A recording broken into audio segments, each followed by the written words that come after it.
Nicolas Duvernois, Diane Bérard, bonsoir. Bonsoir. Bonsoir. Nicolas, d'abord, est-ce qu'Amazon est devenue une entreprise trop grande? Non, on fait toujours l'erreur de regarder Amazon comme étant une entité unique, surtout celle qu'on pense qui est vraiment le monstre tel qu'on le décrit un peu partout, qui est la plateforme de commerce électronique, le Amazon.com où on va chercher nos gogos, entre guillemets.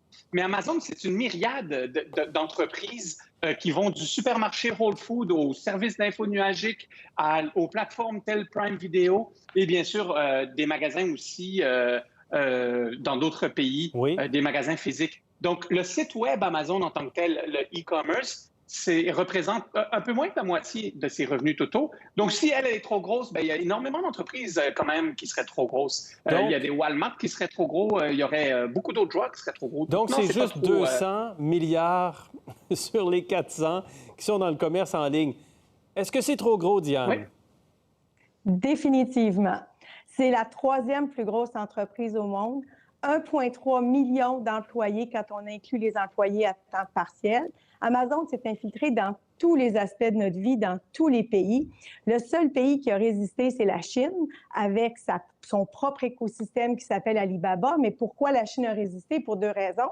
D'abord, c'est une dictature, donc ils peuvent imposer leurs lois. Et deuxièmement, il y a une barrière linguistique qui fait que les Chinois sont prisonniers de l'écosystème Alibaba. Donc oui, c'est trop gros. J'ai l'impression, quand on regarde ça, c'est quand même la troisième plus grosse entreprise au monde, qu'on vit dans un monde de science-fiction que... je veux dire, je pense que je suis la seule personne que je connais qui n'a jamais rien acheté sur Amazon. Je ne sais pas combien de temps je vais résister encore, Même mais malgré vous? le fond...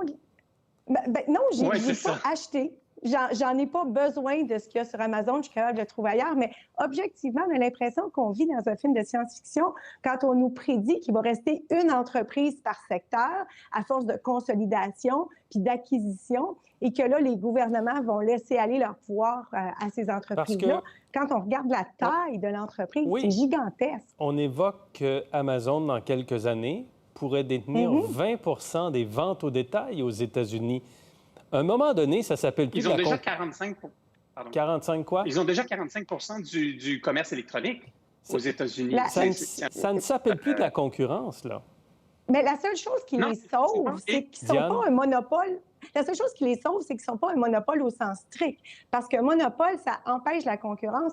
Or, les PME vendent sur Amazon, sauf qu'elles sont captives. C'est qu'ils les attirent dans sa toile. Donc oui, il y a 900 000 emplois qui ont été créés dans des PME grâce à Amazon, tout ça, mais ils sont dans son univers à ses conditions. Donc, à quelque part... Est-ce qu'on devrait démanteler Amazon, Nicolas? Ben non, parce que là, on dit au monde de se lancer en affaires d'un côté, mais si tu réussis trop, on va te démanteler. C'est un peu n'importe quoi. Oui, mais Nicolas, il y a trop et trop. Amazon, il y a 225 000. Oui, mais trop et trop, c'est quoi trop? Si le gars, pendant 20 ans, il était dans son garage à essayer de bâtir une entreprise, puis là, on va le punir parce qu'il réussit, moi, sincèrement, je ne vois pas le problème. Est-ce qu'on veut fermer Google? Est-ce qu'on veut fermer Facebook? On veut. Tout le monde dit on veut fermer, mais finalement, tout le monde passe 3 heures par jour sur la plateforme. Donc, à un moment donné, là, moi, je crois que la problématique, là, Diane, là, c'est que le monde, ils ont un peu peur de ce monstre, de l'envergure qu'il prend. Mais alors, qu'on mette nos culottes puis que les gouvernements mettent des lois pour réglementer ces entreprises qui deviennent plus grands. Ils pourraient être dans le G7 tout seul, Jeff Bezos. C'est quand même assez intense. Je suis 100% d'accord avec ça. Mais il y a des milliers d'entrepreneurs québécois qui vivent grâce à Amazon. Ça, le monde, ils ne le savent pas, ça, parce qu'ils pensent qu'Amazon crée tout ce qu'ils vendent, mais pas en tout. Là. Diane? C'est vrai qu'Amazon est une plateforme, mais à quelque part, quand ça devient comme une marque de commerce, c'est comme je vais l'acheter sur Amazon. Quand c'est le réflexe, il y a quelque chose de monopolistique dans ça. Quand tu dis le gouvernement devrait réglementer, bien, si le gouvernement réglemente, c'est parce que c'est rendu trop gros. Sinon, pourquoi le gouvernement s'en mêlerait? Le gouvernement ne se mêle pas de tes affaires, Nicolas. Donc, à quelque part, si le gouvernement il se mêle de chacune de mes affaires. Je m'excuse. Oui, mais ce que je veux dire, il ne va pas te demander. Diane, continue. Je disais juste que si tu as le réflexe de dire le gouvernement devrait réglementer, c'est parce que ça atteint une taille planétaire, tout ça. C'est même plus une multinationale, c'est rendu planétaire. Ouais. Donc, à quelque part, je reconnais que les PME vendent sur Amazon, mais à quelque part, il y a point de salut en dehors d'Amazon. Est-ce que c'est une bonne nouvelle qu'Amazon achète James Bond, Rocky, Thelma et Louise, Robocop, Terminator. Nicolas, est-ce que le consommateur que je suis et que nous sommes est gagnant aujourd'hui? Alors, oui et non. Il est gagnant parce que il va avoir une avalanche de contenu, là, et puis je suis sûr qu'ils vont faire des Robocop 22 là, s'ils sont rendus là. Alors, il va avoir un peu de divertissement pour tout le monde. Cependant, le 9 milliards, attention, là, Amazon, c'est celui qui l'avance. Mais les personnes qui le payent, eh bien, c'est nous tous, où au lieu de payer 9,95 ou je ne sais plus combien ça coûte par mois, tout d'un coup, on va se réveiller au 1er janvier, ça va coûter 11,25. Donc, c'est sûr et certain qu'on va le payer à la fin, toute cette guerre de contenu, surtout que, vu qu'il y a guerre pour le contenu, ils ont payé une surprime pour pouvoir avoir ce contenu-là. Oui. Donc, ils ont payé plus cher que ce que ça vaut vraiment, parce qu'en plus, MGM avait des difficultés. Et donc, c'est sûr qu'on va le payer, mais pour le divertissement, tu sais, César avait raison, hein, c'est quoi donner de la bouffe puis des jeux, divertissez votre monde, puis ils diront rien. Jeff Bezos devrait s'appeler César aussi. Oui, César Bezos en donne beaucoup. Comment on résiste à ça, nous, les francophones, avec la culture? Je veux dire, c'est rendu gros, Diane. Comment on fait?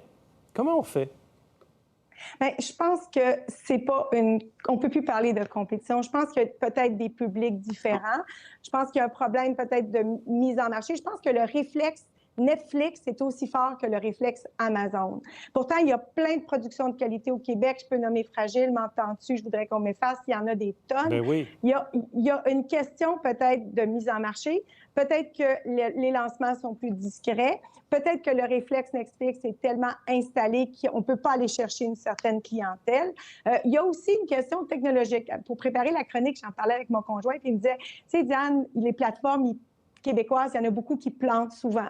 Donc, il me parlait de robustesse de la technologie. Je cite ça parce que c'est quelque chose que je sais que certaines personnes m'ont cité. C'est un enjeu. Mais objectivement, est-ce qu'on essaye vraiment de concurrencer le contenu de Netflix avec ce qu'il y a sur Illico ou tout.tv? Je pense pas. Okay. Je pense qu'on va chercher d'autres contenus, d'autres clients. Il faut pas, non. Il faut être complémentaire. Non. Il nous reste une minute. On ne peut pas rendre justice au prochain sujet. Donc, je vais vous demander une réponse courte. Nicolas, objectif Lune. Pour ou contre l'idée que le Canada investisse 37 millions de dollars depuis le début 2020 dans l'exploration spatiale, la conquête de la Lune, alors qu'on a des besoins terrestres importants. Mais vous, êtes-vous pour ou contre ça?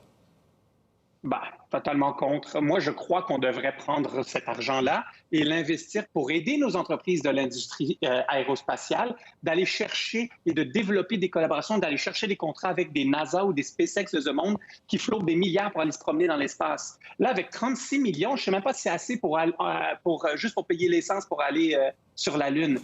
On essaye de jouer là, définitivement dans une autre ligue. Là. Diane.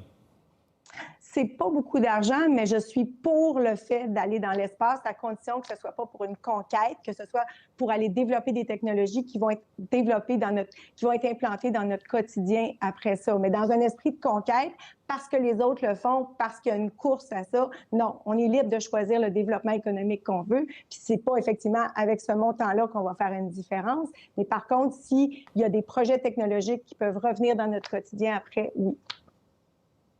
Et qui sait? Oui, mais on peut pas être contre le fait qu'Amazon devienne trop grand quand on sait que plusieurs milliards de ses revenus, c'est une entreprise pour aller dans l'espace. Puis de l'autre côté, pitcher 40 millions en l'air puis espérer réinventer la Lune.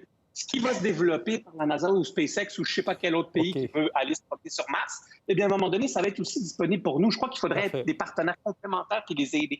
Et qui sait, peut-être Amazon pourra livrer sur la Lune, éventuellement, un colis qu'on se sera commandé. En 24 heures. En 24 heures, exactement. En 24 heures. C'est important. Merci, vous êtes formidable. À la semaine prochaine.